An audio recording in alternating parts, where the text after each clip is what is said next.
Hello and welcome to Conquering Alba, where we take you to the historical places that helped make Scotland what it is today. We are coming up for the 716th anniversary of Robert the Bruce's first victory against English armies here at Loudon Hill.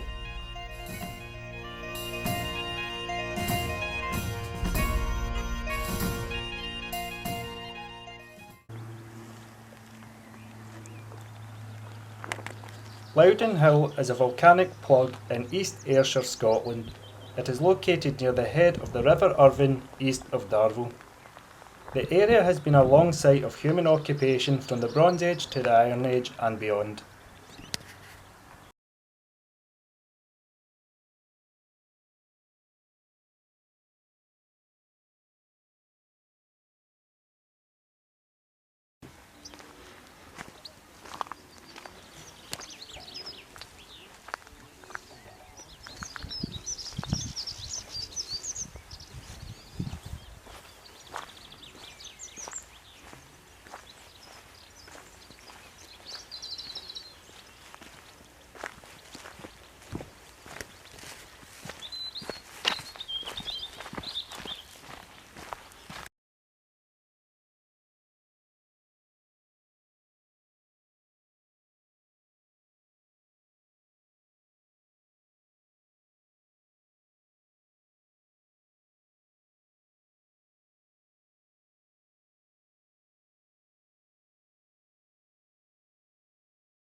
Loudon Hill has been a victorious area for the Scottish on two separate occasions.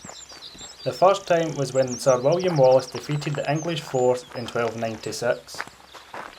In Blind Harry's epic poem, The Wallace, it tells the story of Wallace's ambush of the English at Loudon Hill.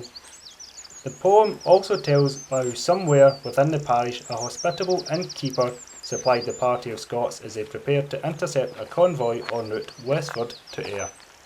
The actual battle site was probably at the eastern entrance to the narrow pass known as the Winnie Wizen. Its strategic position at the head of the valley meant it was often passed by armies making their way inland and outland to the coast. Wallace concealed his men behind the banks and ditches of the long abandoned Roman fort. The poem tells how the Scots made their way narrower with the construction of stone dykes, making more effective the attack on the tightly packed riders.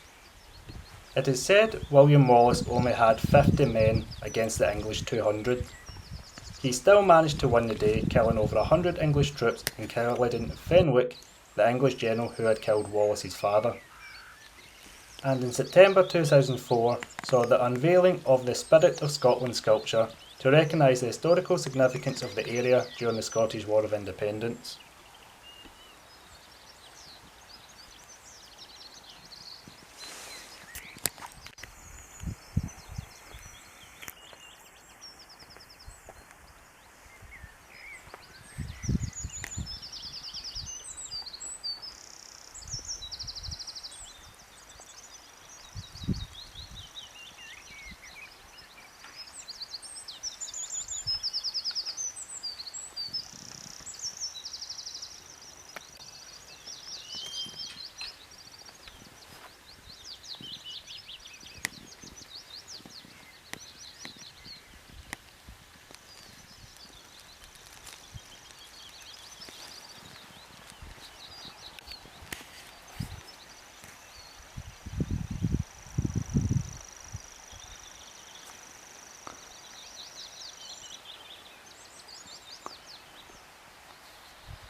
The second historical battle of Loudon Hill took place on the 10th of May 1307. This time the battles took between Robert the Bruce, King of Scots, and Eymir de Valence, the second Earl of Pembroke. Eymir de Valence is the man who conspired and successfully captured William Wallace. Just a year earlier, Robert the Bruce lost a battle against Eymir de Valence at the Battle of Methven. It was not long after that battle his campaign to win his kingdom back from Edward I began. Robert the Bruce adopted almost the same site, although slightly further east, and similar tactics for another encounter with English forces under Eymir de Valence. He also took inspiration from the Battle of Stirling Bridge. In doing so, he dug ditches to narrow the field, similar to how William Wallace used Stirling Bridge against the English armies to reduce the usefulness of his horsemen. With Robert the Bruce's men dug in a series of ditches, this forced the English toward the boggy ground around Loch Gate. This allowed the between 500 and 600 Scots to repulse an army of 3,000 English. The first attack broke and the English fled the field. Following the battle, Bruce left his brother, Edward Bruce, in command of the area, and Eymir de Valence fled to Bothwell Castle. This battle is shown in the Netflix movie Outlaw King.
Loudon Hill and the land immediately around were farmed intensively for many generations.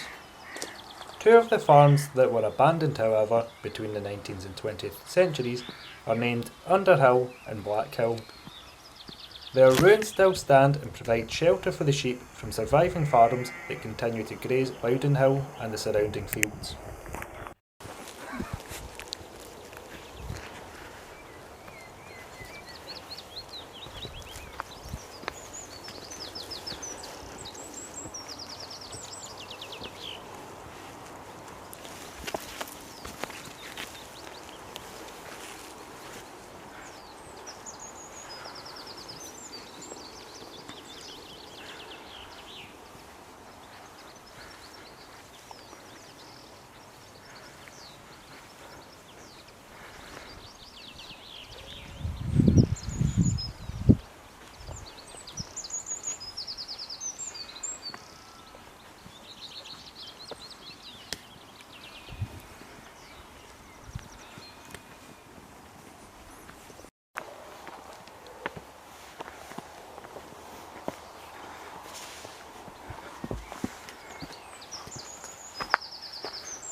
Another battle that took place here in 1679 was a skirmish between government troops and Covenanter forces.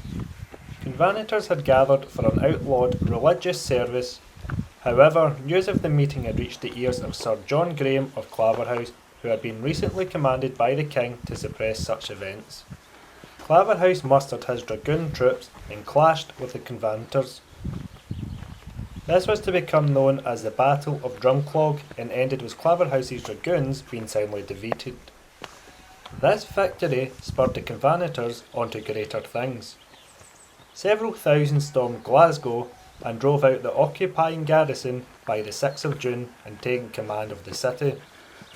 The success was to be short-lived, as within 2 weeks the tide would turn against them.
As we reach the top of Loudon Hill, we come across its beacon.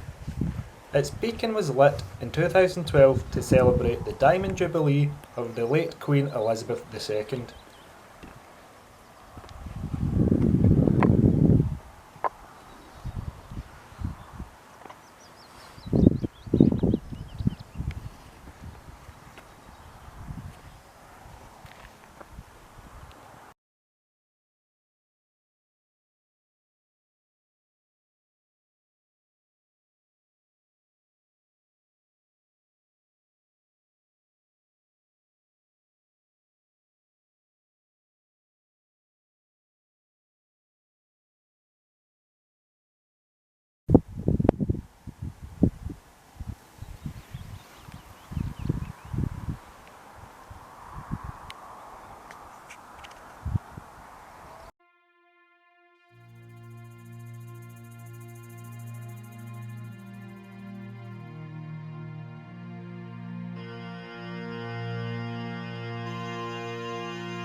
We hope you've enjoyed today's video here at Loudon Hill.